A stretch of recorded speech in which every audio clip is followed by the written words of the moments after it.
Okay, Kritika, you can start. Hello and good morning, everyone. I welcome you all to this Sunday morning meeting of Young Indian Theosophists Group. As you all know, today's meeting is an interactive session on understanding karma with its interpretation in daily life. So before starting the meeting, let us sit in meditation.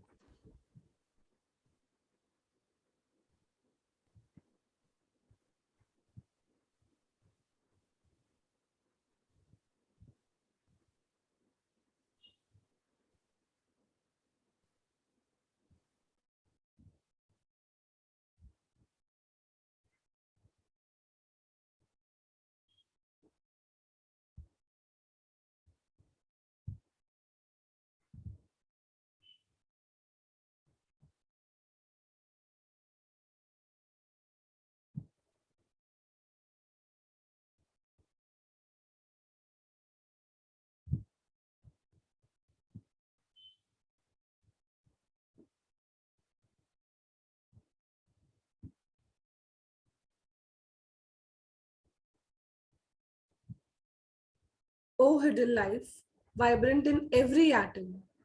O hidden light, shining in every creature. O hidden love, embracing all in oneness. May each who feels himself as one with thee know he's also one with every other. Come back, everyone, and thank you for joining. Our speaker for the day, as you all know, is Brother Rajiv Gupta. He is a member of Shankar Lodge, New Delhi. He is currently the secretary of the same lodge. He joined the TS in 1989 and became life member in 2005. In this period, he has had the opportunity of serving as the president of Delhi Theosophical Federation and president of Shankar Lodge on multiple occasions and of conducting and participating in various study camps in Delhi. By profession, he is a medical doctor working as pulmonologist in the ESI Corporation Hospital in New Delhi. With this, I would like to invite Brother Rajiv Gupta for his talk. Over to you, sir.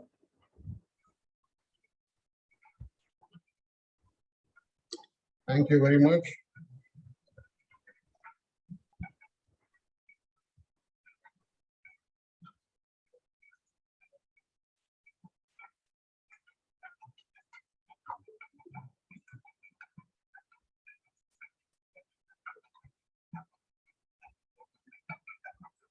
I think we can see the PowerPoint presentation. Yes, sir.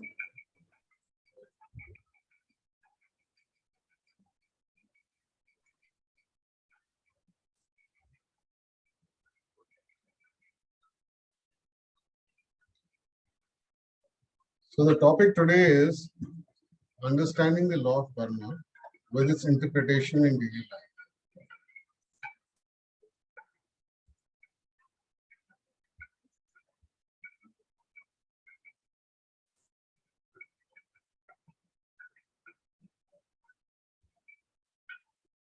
We have deliberately chosen this topic because we know intellectually a lot about the law of karma. But how does it act and what have we understood when it comes to living the daily life as we did? And that is where we need to understand the practical aspects. How much have we understood? Something is obviously always going to be reflected in how we live our daily life. In that respect, this topic has been dealt with.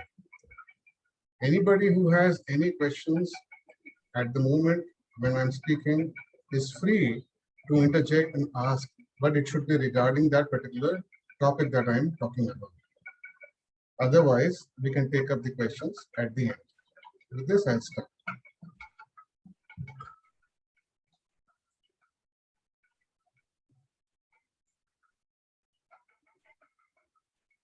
Now, karma means action. We will not go into the Sanskrit details of what is karma. Karma means action, and it is done at 4 levels. We do it with our physical body. We do it when we speak. We do it when we desire, we want something, or we want to avoid something. And the fourth is when we think, analyze, then we are doing karma. So at all the four levels, we are doing karma or activity continuously. What does this do? When we introduce or when we do certain thing, we are setting up causes. We are introducing forces on that plane of nature. And these causes, when we set up, is said to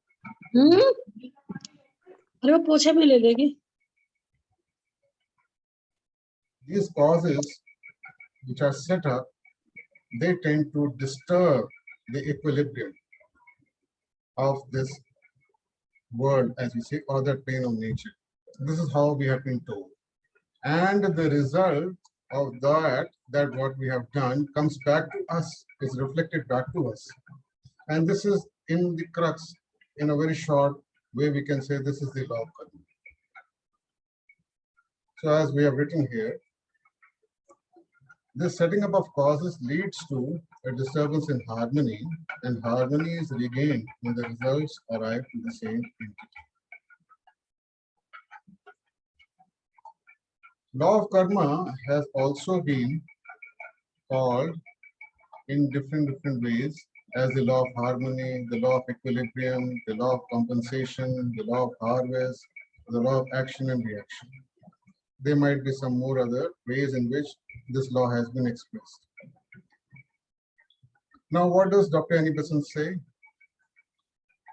She says in her lecture on elementary lessons on karma, karma is a law of nature.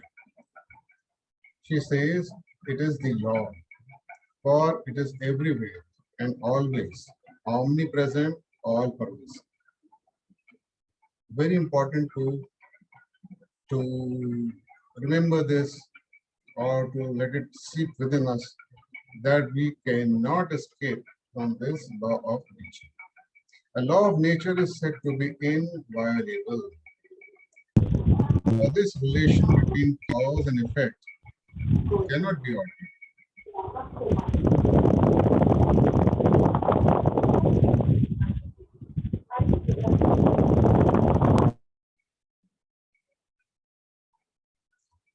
She says we can disregard natural laws as much as we please, but the law breaks us. We do not break it. If we slip off the top of a building and fall heavily to the ground, we break ourselves, our bodies, but not the law of gravitation. So, when we disregard a particular law, we will find that we will get the results as per that law.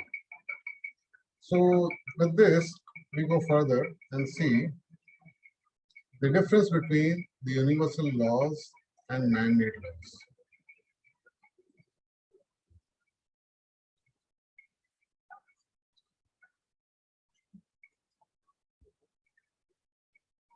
Natural laws or universal laws are eternal. They are applicable everywhere. I will request all the young participants, the young members, to make a note of this. Universal laws are eternal. They are applicable everywhere, whereas man-made laws are local. I will have the laws made for my country. I will have laws made for my state. I may even have, where I live, certain rules established in the building where I'm living. Or if I go to a school or a college or an organization, there will be certain local laws or rules which I have to follow. These are called man-made laws. They are local. They can be broken. They can be modified. They can be changed.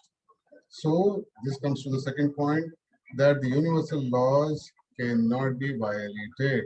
Violated means they can't be changed by us. They are unchangeable.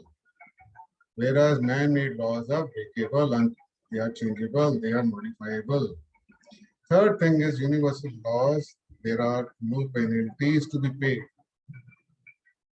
Just like in the previous example that she gave, if due to some reason we fall off from a height, we are going to hurt ourselves. Nobody is going to penalize us. There is no penalty in case of universal laws. Whereas in the man-made laws, we do put in penalty because we want people to follow the laws. That is why we have penalty. Whereas in the universal or the natural laws, there is no penalty.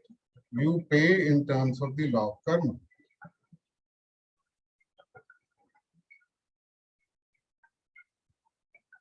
We are constantly doing karma, action.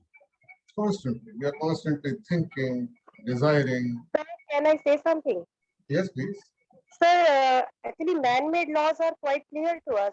So, can you give some examples of universal laws so that We it are will be more reading, clear? we are doing the law of karma, law of evolution, law of unity, law of reincarnation.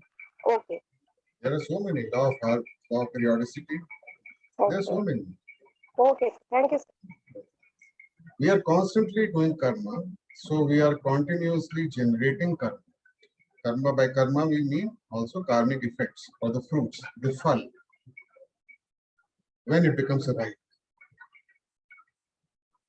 This amount cannot be exhausted in one lifetime. The volume of action that we are doing, and we are doing it continuously, is generating so many effects which will come back to us at the time of fruition, that these number of effects cannot be exhausted in one small lifetime. It will take multiple lifetimes, and that too in all those lifetimes again we will be causing more effects. So this whole collection in our philosophy has been called Sanchit Karma. Sanchit Karma means the whole collection. In fact, Patanjali says and calls this Sanchit Karma, the whole collection, as Karmashay, the reservoir of karmas. This is in section 2, Sutra 12.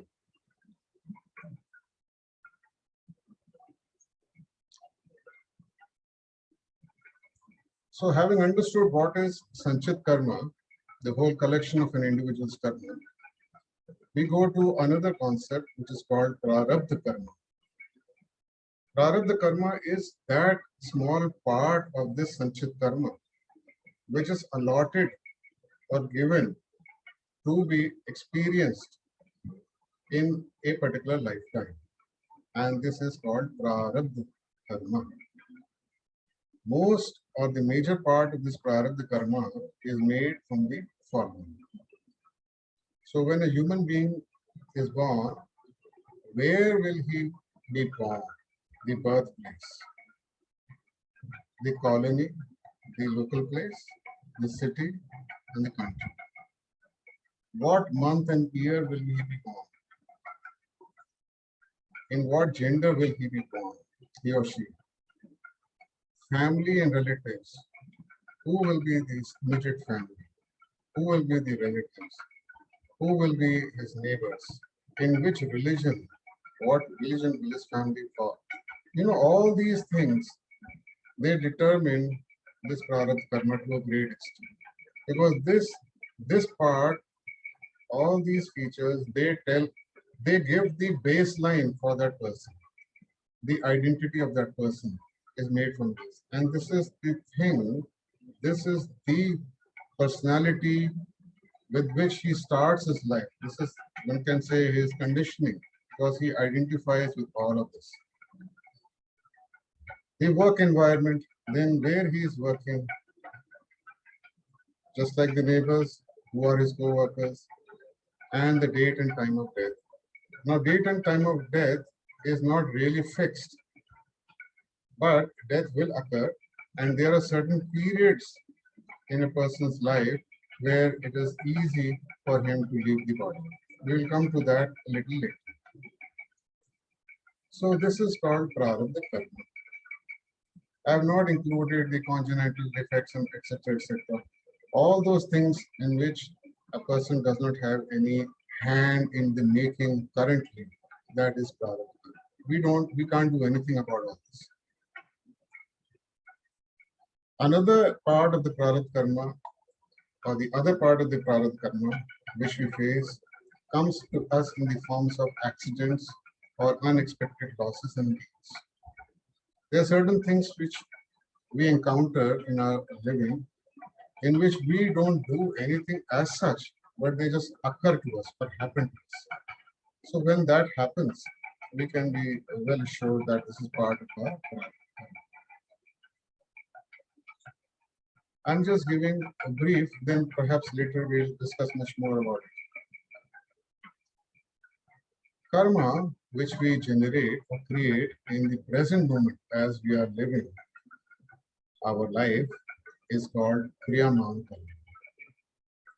And as we just said, we are constantly making Kriyaman Karma. Currently, as we live, moment to moment, we are doing something or other. So all that we are doing is creating Kriyaman Karma. Some people have included in this another term called Agamma Karma. Agamma means the future part which we want to fix. So when we do certain things in the current moment to moment as we live, we are thinking of achieving something in the future. So those actions which we are planning for right now so that they can occur in the future, that part has also been said to be part of the Kriyaman Karma. Now we come to what are the types of karma. Just to consolidate, an individual makes sanchit karma, which is the whole collection of that individual, all throughout his different lives, right from the time when he became a human being to currently right now. All that karma which is there, good and minus, good and bad, both are part of his sanchit or the whole collection. Then that karma which is allotted in one lifetime is called prarabdha karma. In prarabdha karma, there is a possibility by which it can be changed. And that possibility is that if he exerts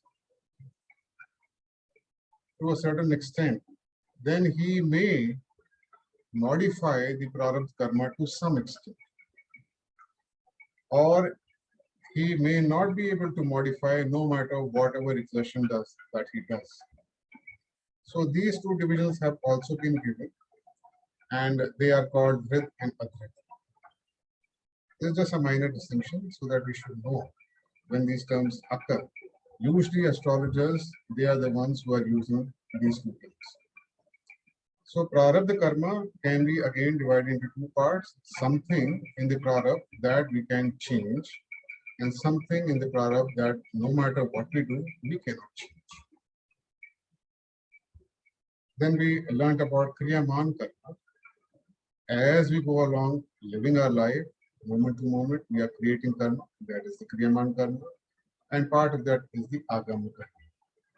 Now this talks about the individual. I hope this brief description, already many must be knowing about it, is clear. Then there is another aspect that we have to consider when we talk about karma, and that is the collective or the group karma. As an individual, I am not living alone, isolated from everybody. I am living with everybody. Therefore, I am part of many, many, many groups. My family, immediate family is one group. Where I am living, that neighborhood, that is one group. The city is one group. Where I'm working, those people are one group. I am part of so many groups. If I have a group of friends, I am in part of that group. If I am using a certain, if I'm a part of a religion, I'm part of that group. So I'm part of multiple groups. These groups also behave like individual entities. So each group will also have sanchit karma. Each group will also have a prarabdha karma. Each group will also have kriyaman karma. Based on now The difference is only that each group is having a lot of individuals making up that. So the individuals, as they start doing Kriyaman Karma in that group, they start creating or adding on to the Sanchit Karma. And this is how the karmic collection of the group occurs. Let's take an example. A very common example would be, I'm an Indian, so I'm part of the group of India that we call Indians. When I go to an advanced or developed country, then I will be looked upon as an Indian and the baggage that comes as being an Indian. If I go to a third world country below us, let's suppose I go to Bhutan, some country where they really respect us, they want us as tourists, they want us to spend our money. There I will be looked upon as a different individual, somebody who is coming to give us something. This is just a small example that when we are a part of a group, then we do experience this group karma, and we, even though I may not have done something, I will partake the effects or the results coming to that. If I have contributed in a particular action which has resulted in that result coming back, then I will partake more of the results. So let me take another example. As a Hindu, supposing, because this is current uh, thing which is going on, as a Hindu, supposing I were to speak a lot negatively about another religion, and the resultant of that is that there is a, not resultant of my only speaking negatively, but a result of this collective negative thinking and perhaps actions on part of the group called the Hindus. The other religious group gets aggravated and they start to do some active attacks, maybe violence, which is physical, or even non-physical violence. Then I may be a recipient of that violence. Another Hindu who had not participated, another person who is part of the Hindu group who has not participated, may not be a recipient of that violence. But he will be discriminated against if he goes amongst the group of those people against whom the Hindus in general have spoken. This is a way in which the collective group karma also is. Now, collective or a group karma is very important when we consider the effects which come to us.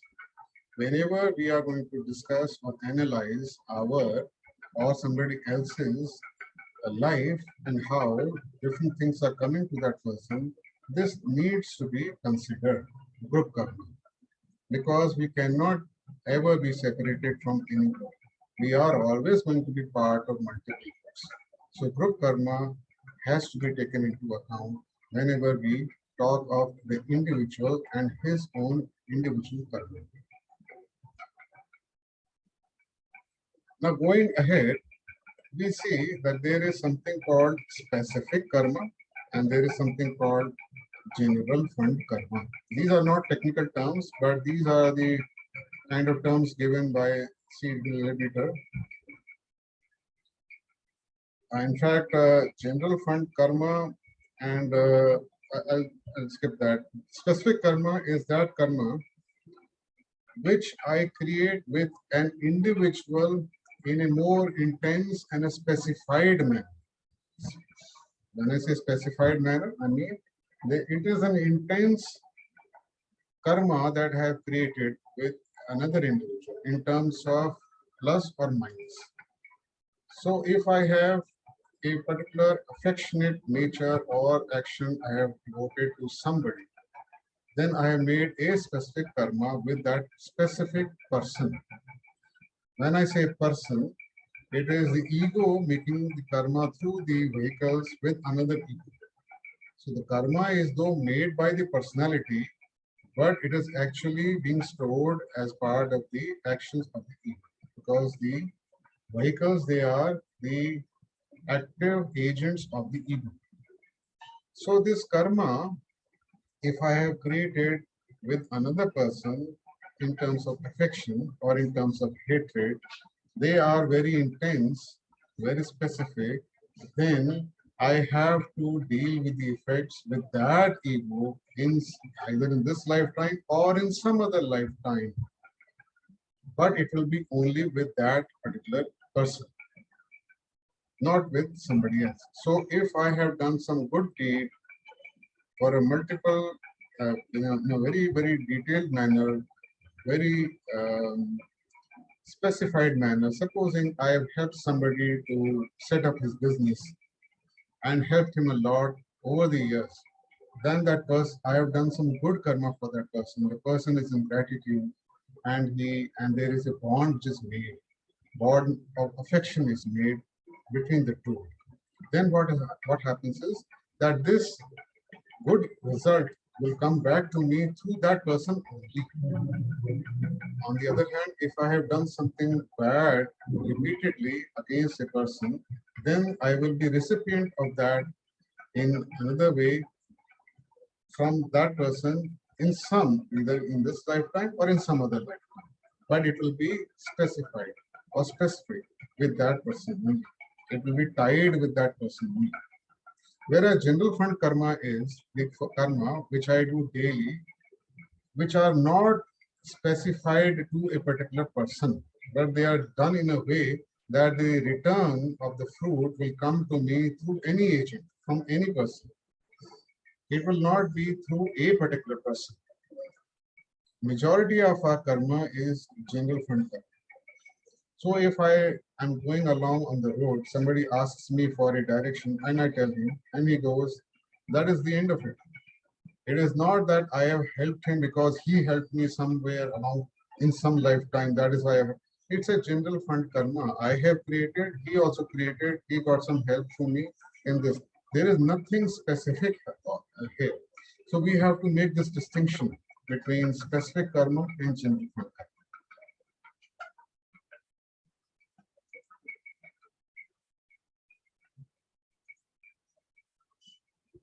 Now let's see what C.W. Lepeter writes.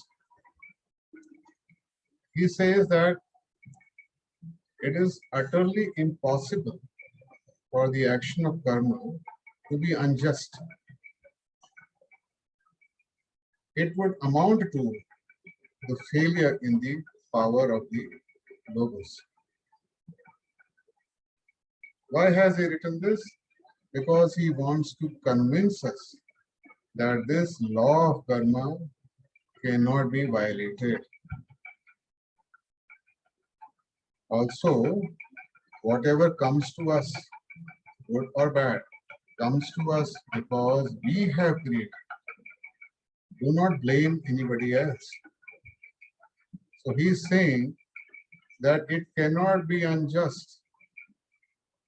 If I say this is unfair, what I have been given is unfair in my life, whatever it might be, we must remember this, that the law of karma can't be unjust.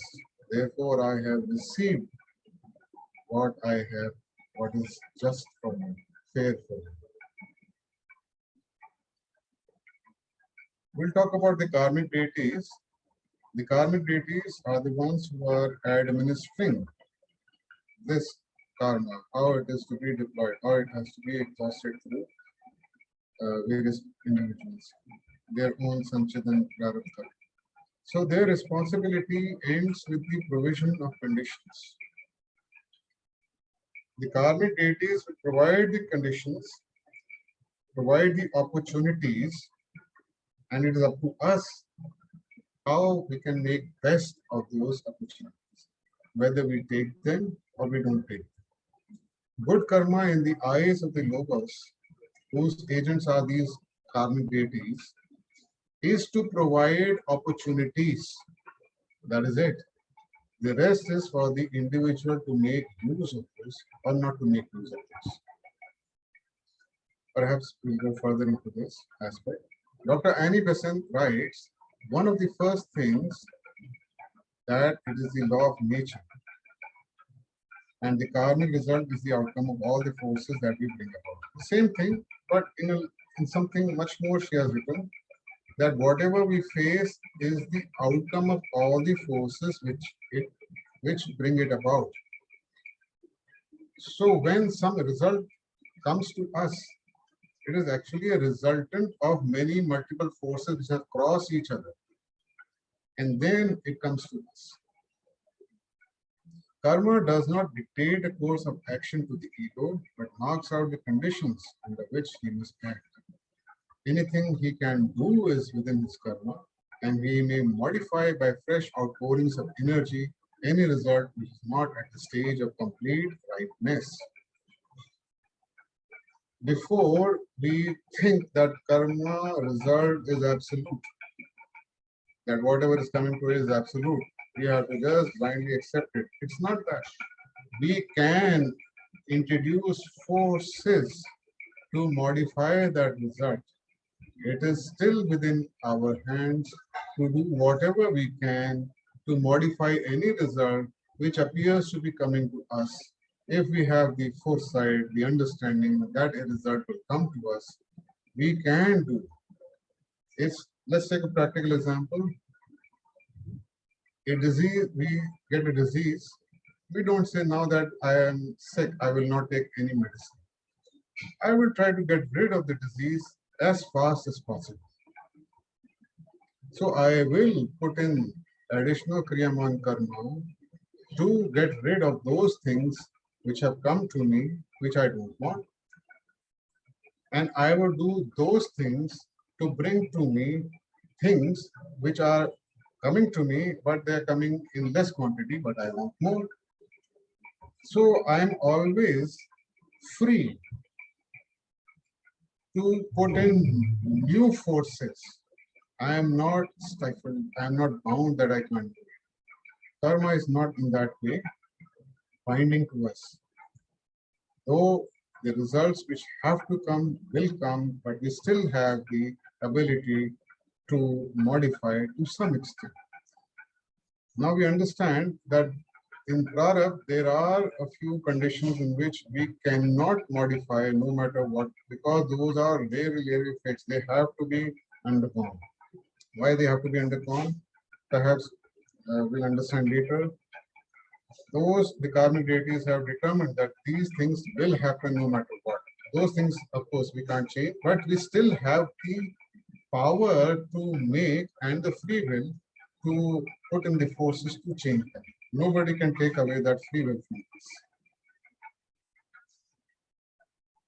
Which brings us to this point that the law of karma does not give reward or punishment. It should be out of the student's mind that we are being given a reward if we do good deeds, or we are being punished by pain or suffering if we are doing bad deeds. Nothing like this. There is no concept of good or bad in terms of reward or punishment.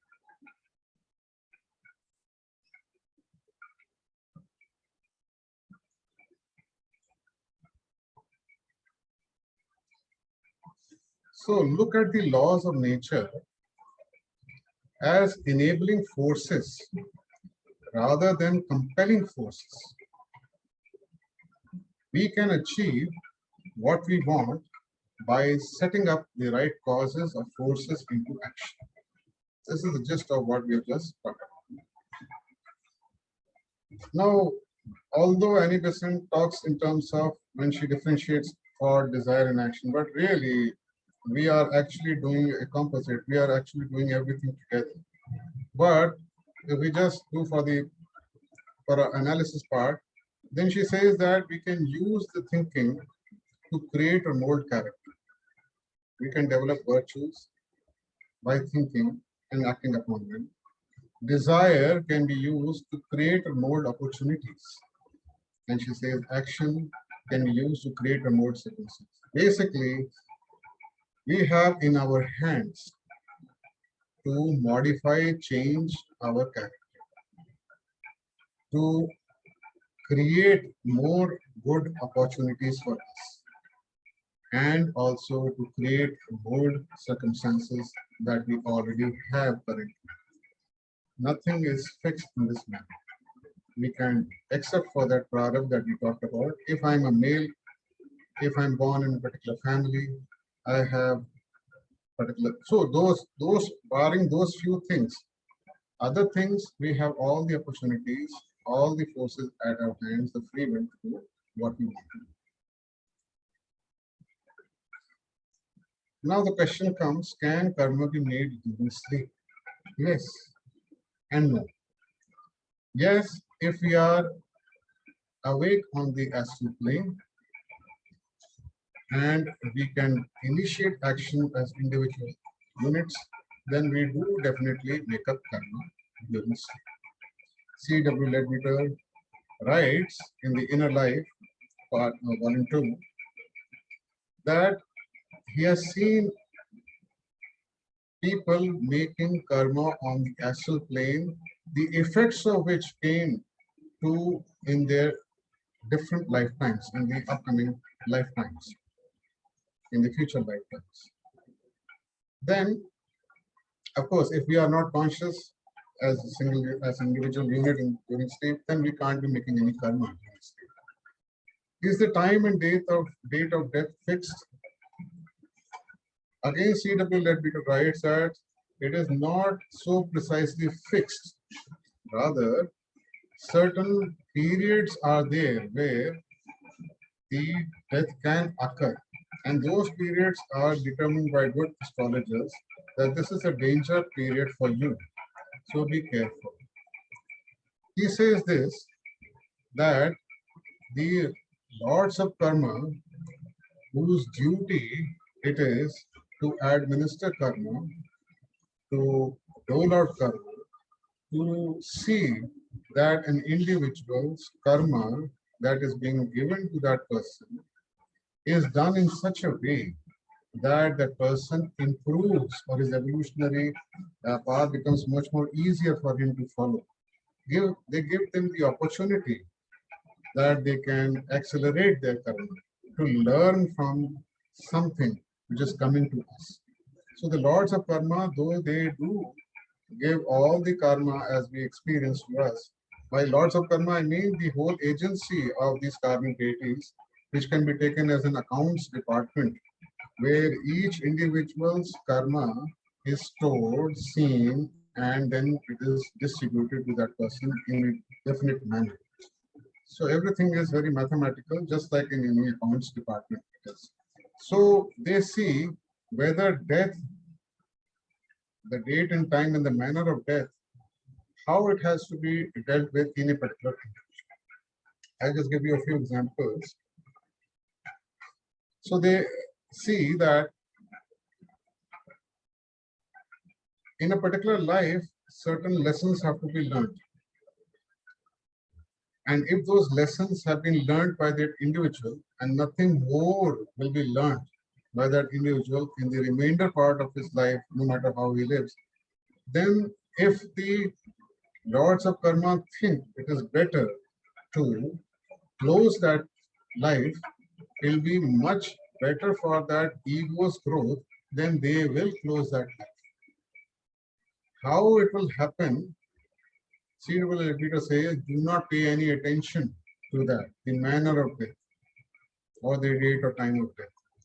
They will decide which is the best way to close it, and they will do it. If, on the other hand, they think that this person, no matter how long now he lives, he will still not learn the lessons which he was supposed to learn in this life, and it is better to close this lifetime right now, or whatever time they fix should be closed, then they will do it, because no further service or purpose is being served by that person in that particular life.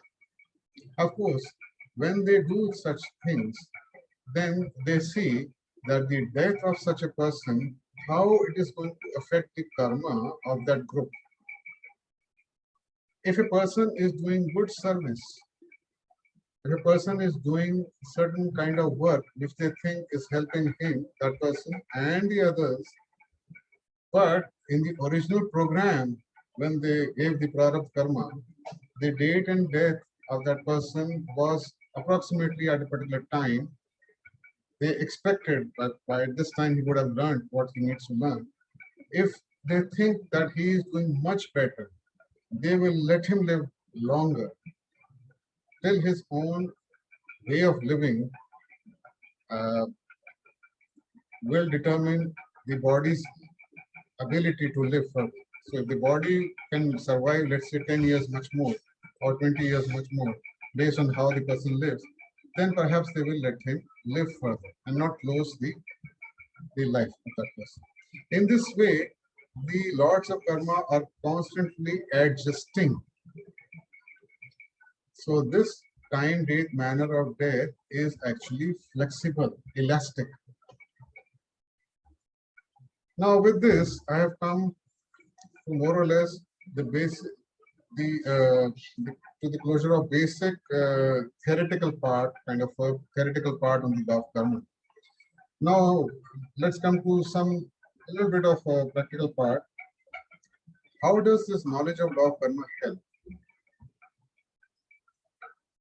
So C.W. Leadbeater writes in the Inner Life, Volume 2, karma serves as an educator. He says everything which comes to us is our own doing, good and bad, but it is also being employed definitely for our good. The payment of the debt is being utilized to develop the man who owes it, and in paying it, he may show PCE, patience, courage, and endurance in the face of adverse circumstances. He may show, if we take what comes to us, which is difficult for us, and if we accept that we of course will like to remove it, we'll put in the forces to remove that which we don't like, no doubt about it. If disease comes to us, adverse circumstances come to us, we like to remove them, get rid of them. But till the time we are unable to get rid of them, we may, if we want, we can develop patience by bearing that karma cheerfully, as it has been said at the feet of the Master. We will develop courage to face what is coming to us and not run away from us or from it, and endurance when these adverse circumstances come to us. In this way, we learn from the payment of the debt, which we ourselves created in the first place. The man does not realize that these very hindrances are part of his training and that they are put in his way just in order to teach him how to deal with them. So let us look at it in this way. In school, when we are taught addition, subtraction, multiplication, division, we are taught the student is happy, okay, fine, I've understood. But the teacher says, no, no, this is not enough. Now you take this problem and solve it. He says, why? I've understood. No, no, no, no. You have to solve it to learn whether you have to see whether you have learned it or not. This is the training. These very hindrances which we have created ourselves are the training which are put in order to teach how to deal with it. Learning the theoretical aspect, like I said in the beginning of the law of karma, and facing it in our daily life as we come across the adverse circumstances are two different things. At that moment, when we are facing something which is adverse, some person does something which is wrong to us, how do we face it? That is the thing where we, if we look at ourselves, how much we have understood the law of karma, the various aspects of the law of karma, then we will realize ourselves how much we have learned. Not only this, he goes on further and says, an ego can sometimes choose whether he or will or will not take certain karma in the present life. Though often the brain mind may know nothing of this choice, so that the very adverse circumstances at which a man is grumbling may be exactly what he has deliberately chosen for himself in order to forward his evolution. So at the egoic level, the ego and the karmic deities, now the ego is of course mature enough. He says, okay, I will let the personality face this, and I hope that the personality will learn and add on to the volume of virtues that we already have, and also pay back the debt, finish off with this karma, and I want this life to be like this. But when the person is born, the personality is born, the personality does not know all this. So the personality keeps on, as he said, grumbling at the lot that he has been received, that he has received. So this is another thing that CWP says you must keep in mind. The karma of service done is always the opportunity for more service. The word opportunity is there.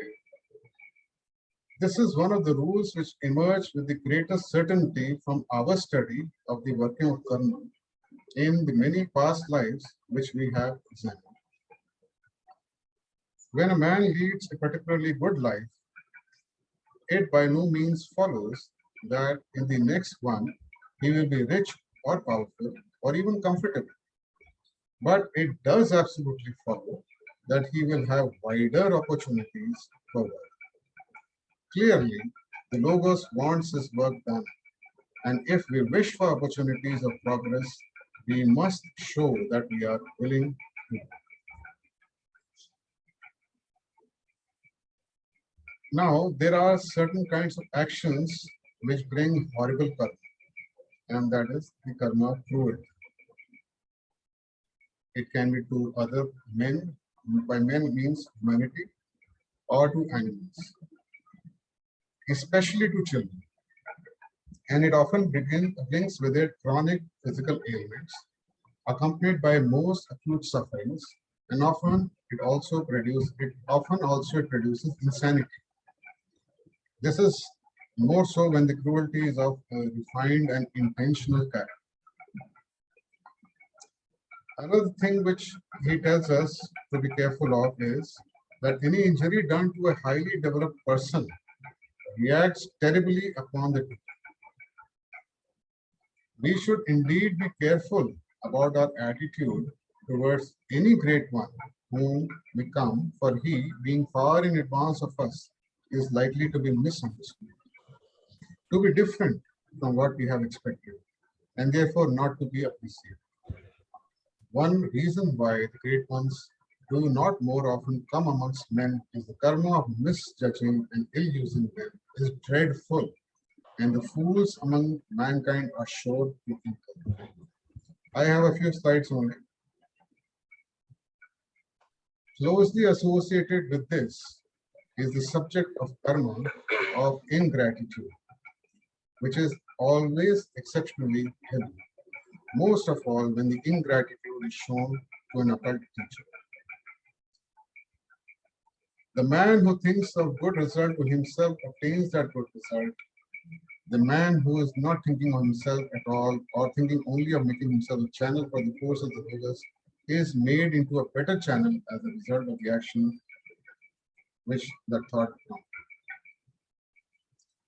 Now, in this slide, the second last slide, many people do good deeds in the name of and the sake of another. So if I do, as he says, if I am a theosophist and if I do that in the name of the master, then justice demands that I have made him a part of the group and I am doing in his name. So what will happen is the result will come to me, of course, but a part of the result will also go to the master or that higher one in whose name I have done that work, that service, that good work. In this way, vast stores of helpful magnetism are constantly at the disposal of those great ones to whom many send thoughts of affection, devotion, in whose name many kindly deeds are done. Naturally, it would be utterly impossible that the result of such an action should be in any way bind that great one. It simply provides him with additional spiritual force for the work which he has in hand. Now we come to the last slide. So we have learned that we have free will, irrespective of where we are, whatever our circumstances are, good or bad.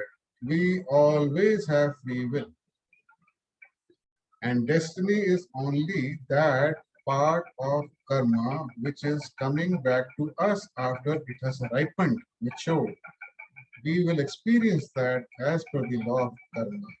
And that which we can call as destiny or kismet. We can name anything, fate, anything. But it is again of our own making. Nobody else has made it. We have made it. So what we experience when we say, this is in my destiny, my fate, my kismet, it is part of that which I have made from my free will, stored it in the Sanchit Karma and the seed. Another thing that we have understood, that karma binds an individual. You have heard of the chains of karma. Karma binds an individual means when I produce certain causes, then I am bound with the results of those causes. I can't escape from them. So it's like a chain or a rope. We have to understand this. We are the ones who are binding ourselves. And we are responsible for everything that we experience. Then we come to this question, how can we be free of the karmic bonds or karma, good and bad, become karmaless, and yet we can't escape from doing karma. So how can we do karma, keep on doing this karma, and yet not be bound by the karma or the results that we are doing from the causes that we are seeking? So for this, we have to understand there are two ways to do it. One is that we elevate ourselves, our consciousness gets elevated and joins or enters into universal consciousness, which we say in the Buddhic way. So when we do, or as Patanjali says, samadhi, when we do that our consciousness elevates and enters into from individual to universal consciousness, we become universal beings, then the karma that such an individual is still doing is not doing from an individual point of view. It is not being done by an individual, but by a person who is united with him. So the effects of that will come to everyone, and they will be good effects. Because such a person can't do something which is wrong. Just like we can't do anything to hurt ourselves, a person who is now living in a universal consciousness can only do good work.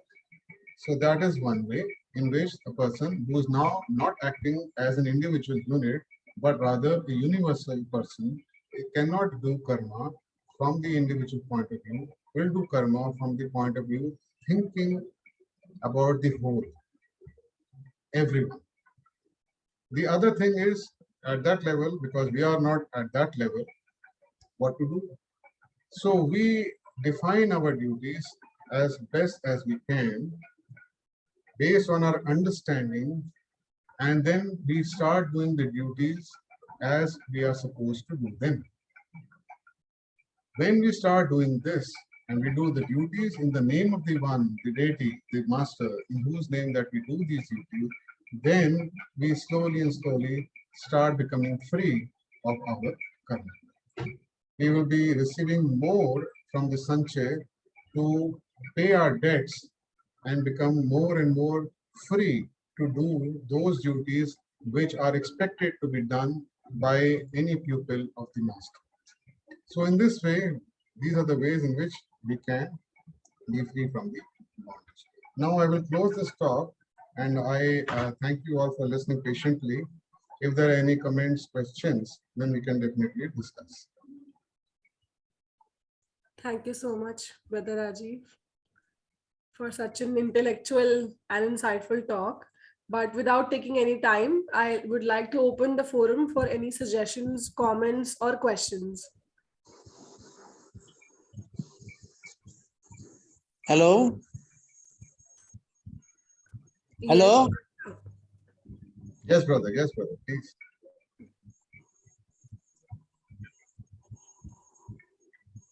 What are the four points you told first? That physical action, speech, other two is? Desiring and thinking. Sir, hearing and thinking. Desiring what we want and thinking. Hearing and thinking. Yes, sir. Thank you.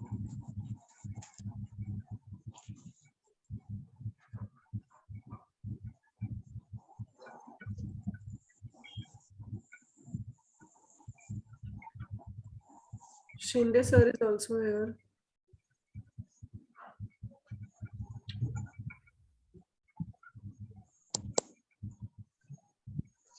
I am happy to listen Gupta ji, very nicely explained. If any difficulty is asking, it is good, but if there is no thing, what all young people must know, that we cannot escape action. That is what Bhagavad Gita also says. Nahi kasyitya kshanamapi jatu tistitya akarma kruta karyate he avashyaha karma sarva prakriti jairgunai. Am I audible?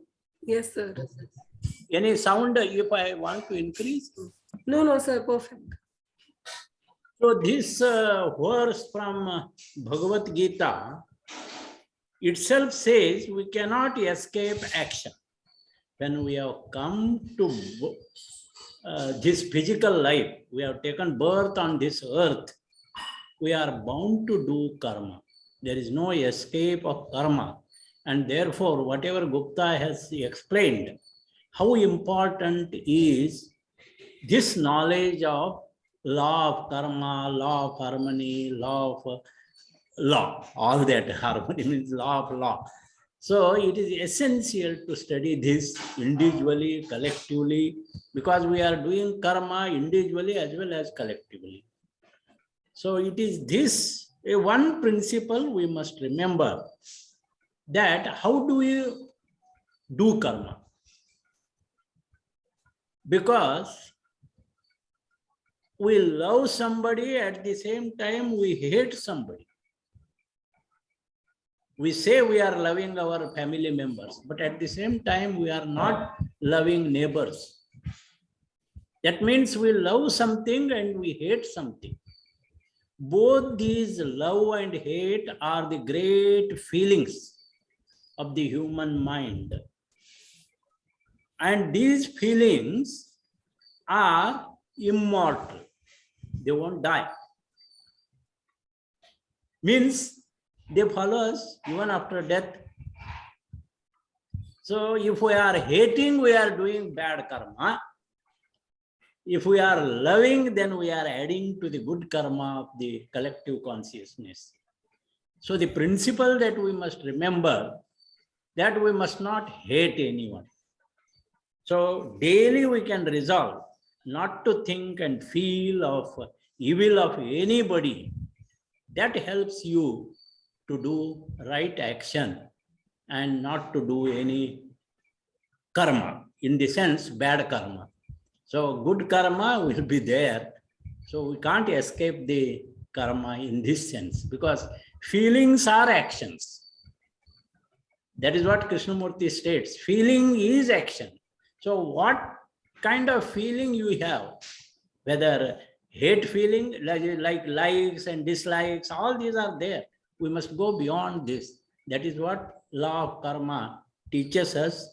Every theosophist must study deeply this law of karma and law of reincarnation.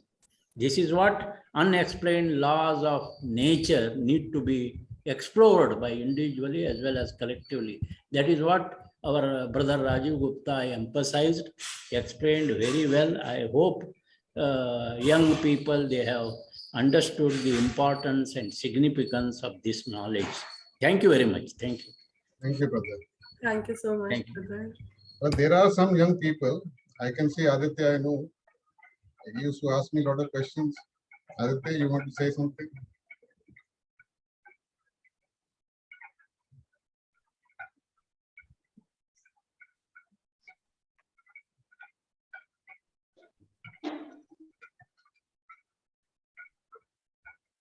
Thank you. Okay. Dr. Sushma, you want to say something?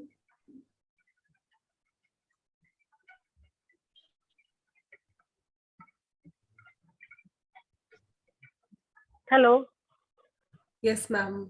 Thank you Rajiv ji, बहुत आपने बहुत विस्तृत व्याख्या की और शिंदे साहब ने comment से और उसको जो है वो स्पष्ट कर दिया। एक बात हम लोग फिलोसफी के लिटरेचर में पढ़ते हैं कि जो ग्रुप कर्म है वो डायल्यूट भी हो जाते हैं।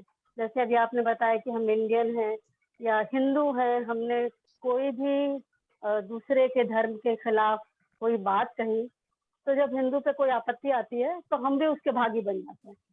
लेकिन कभी कभी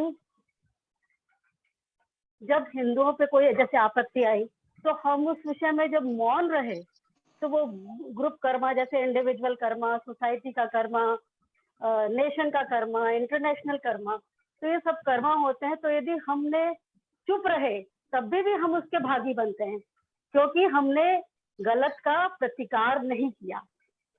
हमने उस गलत बात के लिए हम चुप रहे, वो भी हम कर्म के भागी होते हैं। जैसे एक है ना कि वो है गोल्डन स्टेयर्स में clean life open mind sentence है, ये courageous endurance of personal injustice and brave declaration of those who are unjustly attacked. तो कभी कभी हमने गलत बात बोली तो हम उसके भागी बनते हैं, लेकिन कभी कभी हम चुप रहे तब भी हम उस कर्म के भागी बनते हैं, क्योंकि हमारी खामोशी उस बात का समर्थन है। तो जब कर्म की बात होती है तो इतनी माइन्यूट बात हमको जो है उसका ख्याल करना पड़ता है। तो ये क्या ये सच है? राजीव जी से ये प्रश्न है कि हमारी खामोशी भी हमारा एक कर्म है। जैसे अभी उन्होंने कहा शिंदे साहब ने कि हमारी फीलिंग भी हमारा एक एक्शन है, उसी तरह हमारी चुप्पी भी हमारा एक एक्शन है। यदि हमने उसको बोला नहीं लेकिन हमने चुप रह के उस गलत बात का प्रतिकार नहीं किया, तब भी हम उस जो है उस कर्मा के, उस कम्युनिटी के कर्मा के, उस नेशन के कर्मा के हम भागी बनते हैं। ये बात थोड़ा सा स्पष्ट करेंगे राजीव जी जो मैं कह रही हूँ? जी जी, thank you Sushma ji. I will answer in English. जी, What you have asked is that when somebody says something which is not true or which we feel is not correct, either individually to us or to the group that we represent, or we are a group we are part of, then it is better to correct the other person, or at least register our point that what has been said is not. This is right, but it has to be done in the appropriate manner. If it is reactionary, if it is violent, if it is to incite the other person, if it is to belittle, demean the other person, to show the negativity of the other person, then obviously it is not the right way. It can only escalate the differences. There are certain circumstances where you can't say something back. Then you have to do it in your thinking level. So we can, that is why at the mental level, when we read mental body and thought forms, we can do at the mental level also send those thoughts to those people who are harboring wrong notions or ideas about us. Because openly we can't challenge them, then it is better to do it. But a response should come in the appropriate manner, definitely, as you have said. Thank you very much. Thank you so much. कभी कभी चीजें जहन में रहती हैं, जब कोई उसका उत्तर देता है तो बात और पुख्ता हो जाती है। तो सही बात है कि हम यदि हम उस समय उस अफोर्ड नहीं कर सकते उस सिचुएशन को, तो हम या तो अपने थॉट के माध्यम से, और वो थॉट भी बहुत इंटेंस होना चाहिए, उस थॉट के माध्यम से, या हमारा जो वे ऑफ एक्सप्रेशन है वो बहुत पोलाइट और बहुत सॉफ्ट, बहुत मॉडरेट, बहुत बात भी हो जाए, असर भी कर जाए और उसका जो है वो दुष्परिणाम भी ना हो। Thank you so much Rajiv ji, जो ख्याल मन में आया था। तो Hello, can I ask a question? Yes, please. Yes, please. Thank you. Thank you very much, Brother Gupta. A very, very, very encompassing talk. There are some times I find in my life, maybe in other people's lives, that you do something at a time and you believe it's the right way to do it. You, with fully good conscience, you commit a certain action. Then maybe years later, either you discover the result is not good, or somebody very wise tells you, no, that was not the way to go about it. So the intention to commit that action, let's say, I'll give you an example of how we discipline our children.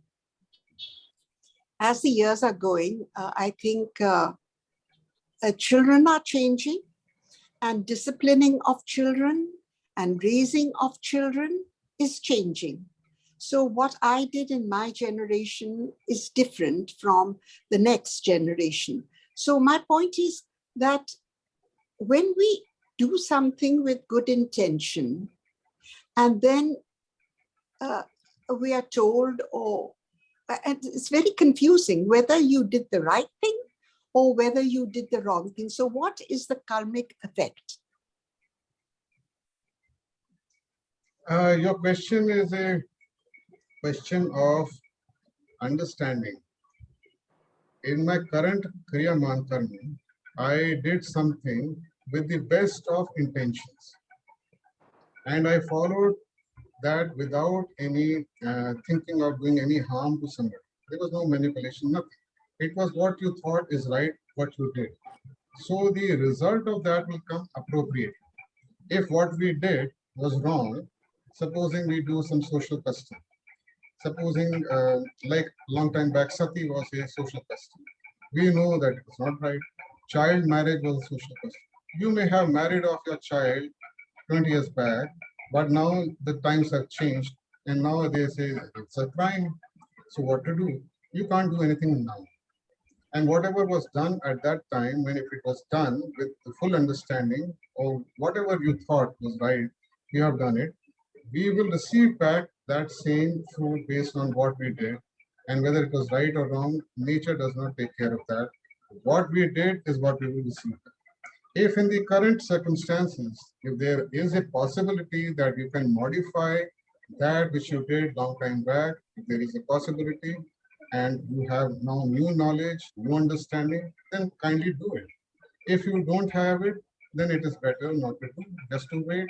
Nothing can be done. It is already gone. I hope I've answered your question to some extent.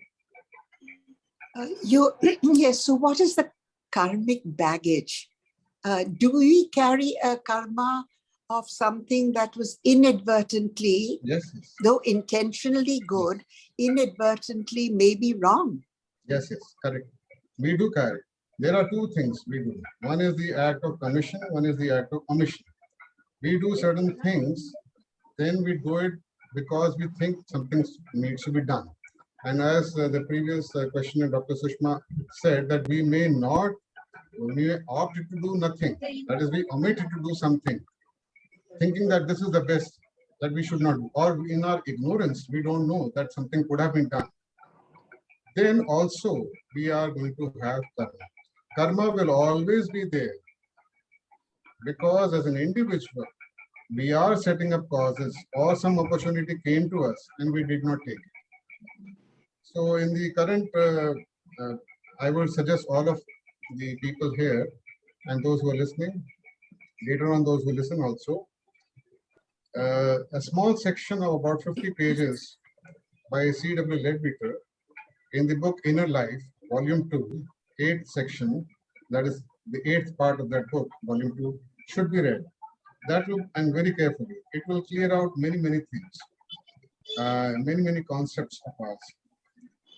When we do when we get an opportunity and we don't take that opportunity, that also is going to create a karma.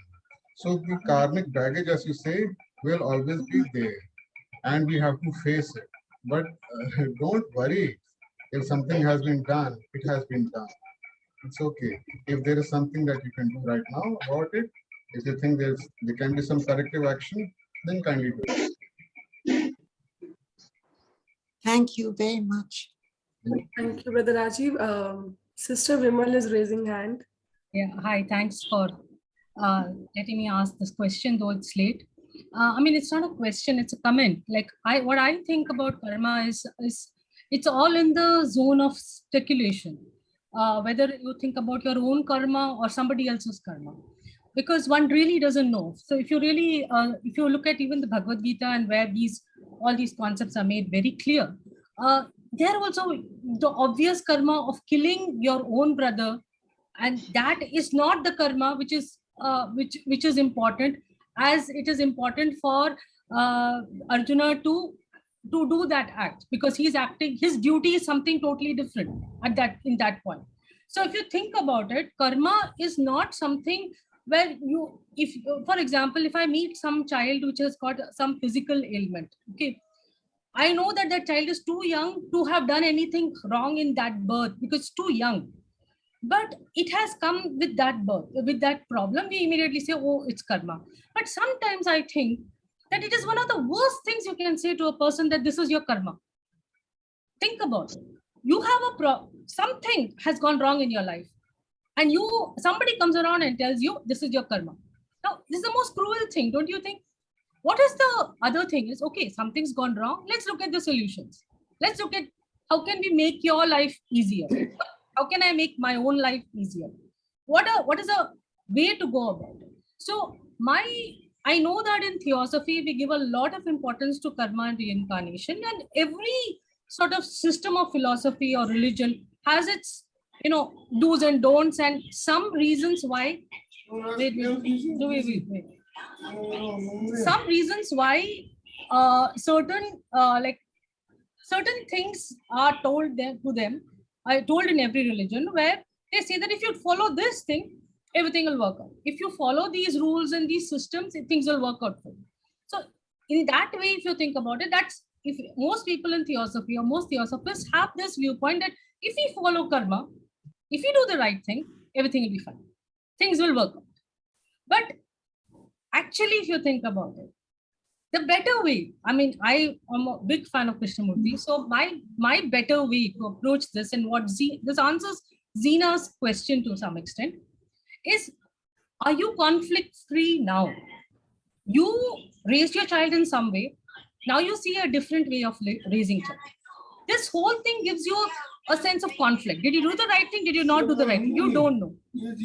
I'll have to stop now, but yeah, I think I've said my viewpoint.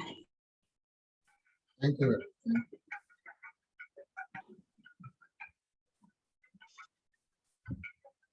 Do prayers help, brother?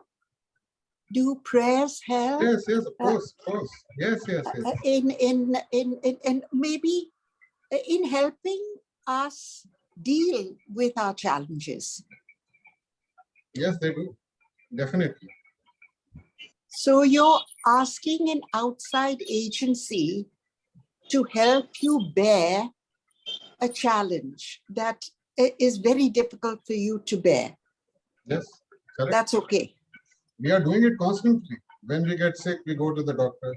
If we have any legal problem, we go to somebody else. We are constantly doing it.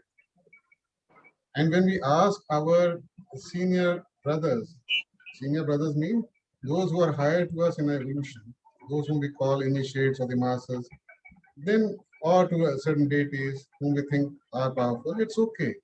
Nothing wrong with it. So are we sort of shoving off our suffering to the universe? No, you are actually asking. Yeah. I have done something has come back to me. I don't like it. Kindly take it away from me. Now that is a different approach altogether. Here, what we have understood is that whatever comes to us, I have to deal with it, but I can ask that the suffering can it be reduced? I want to learn from it also. Yes. I can't escape the learning part of it. If I have the attitude that please I don't want to deal with any of the negative karmas, I keep on praying daily that do not let any negativity come to me, negative karma come to me, then it can't be done. It will come back to me. But how do I pray? That's a different aspect altogether. How do I ask for help? And is it that I'm so selfish that I'm only going to ask for help and not give it to others also? All those things are there in the aspect or the subject or the topic of prayer. Prayers are good, affirmations are good. All those are having their negative, let's say, some points which can be misunderstood. We don't have time for that, but if I do that, please make my karma, if I do this prayer, kindly strengthen me so that I can bear my karma more effectively, that I can learn from it, that I can pay off my debt as quickly as possible, that I can help others also deal with it.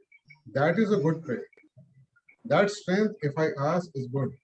Nothing wrong with it. Okay, got it. Thank you. Brother Aditya was raising hand. Yeah, hi, am I audible? Yes. Yeah, brother, so I have a question. So, in case we are doing something unconsciously, are we creating a karma? Because let's say I step on an ant, so I unconsciously kill it, but I'm still, I'm being ignorant that I did this action, but I still create a karma, right? So a follow-up question to that is, if let's say we're sleeping, we're operating in astral plane, but we are unconsciously operating there. So can we exist there while unconsciously, but not create any karma? That question was answered that on the astral plane, if we are not living as conscious units, then we cannot be creating any karma. But on the physical plane, if we are unconsciously doing certain things without any, like I just said, we omitted to do something. A very, for this, the answer given in by any person in CW is that if you don't know, if a child doesn't know that the fire can burn and puts the finger in that fire, then no karma, no nothing is going to help. Yes, the kriyaman karma, the finger will get burned. So this is direct result. Is it okay, Aditya? Right. Yeah. So how I understand is then we just are always creating karma at every second, right? So if we breathe, we are maybe killing a few microscopic objects or something like that. We are not actually killing the way nature has built. The microbes are the part of our living. We have more than millions and trillions of microbes within us. They are helpful and harmful both. So that is a different, again, a very, very detailed topic. Perhaps Brother Shinde can talk because he is a professor of zoology. Now, the microbes, we are not actually killing. They are part of the ecosystem in which we live, the way the body has to survive.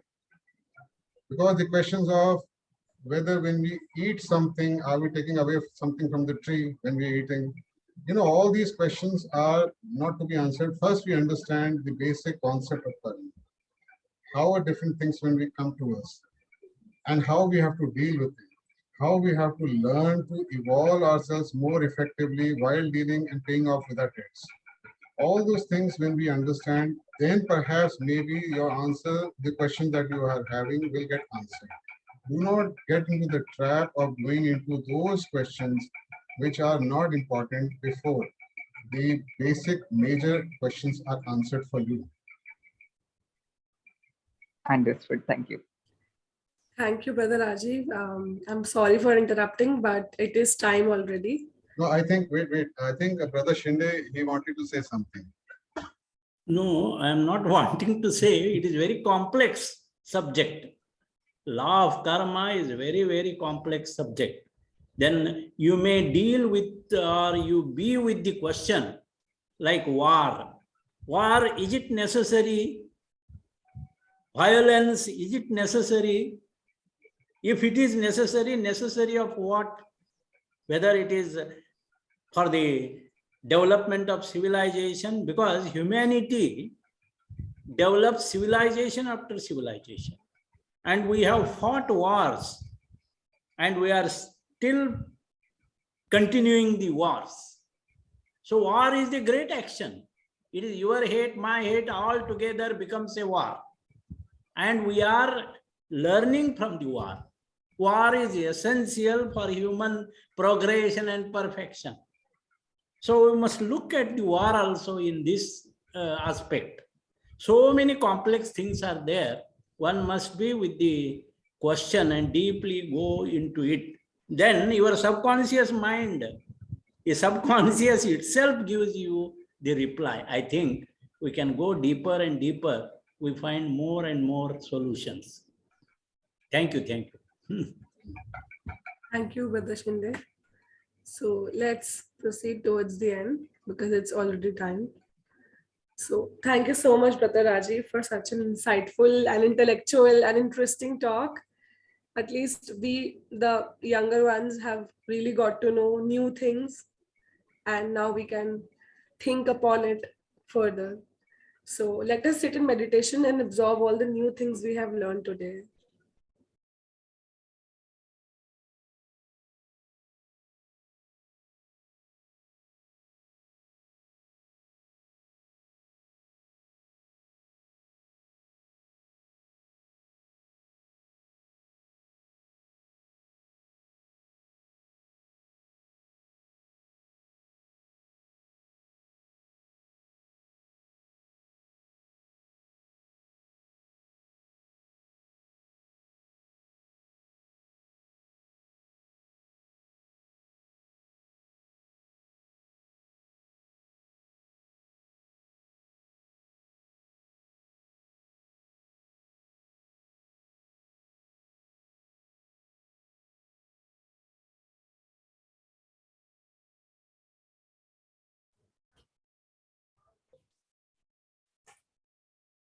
Om Sarve Bhavantu Sukhina Sarve Santu Niramaya Sarve Bhadrani Pashyantu Ma Kaschit Dukh Bhag Bhave.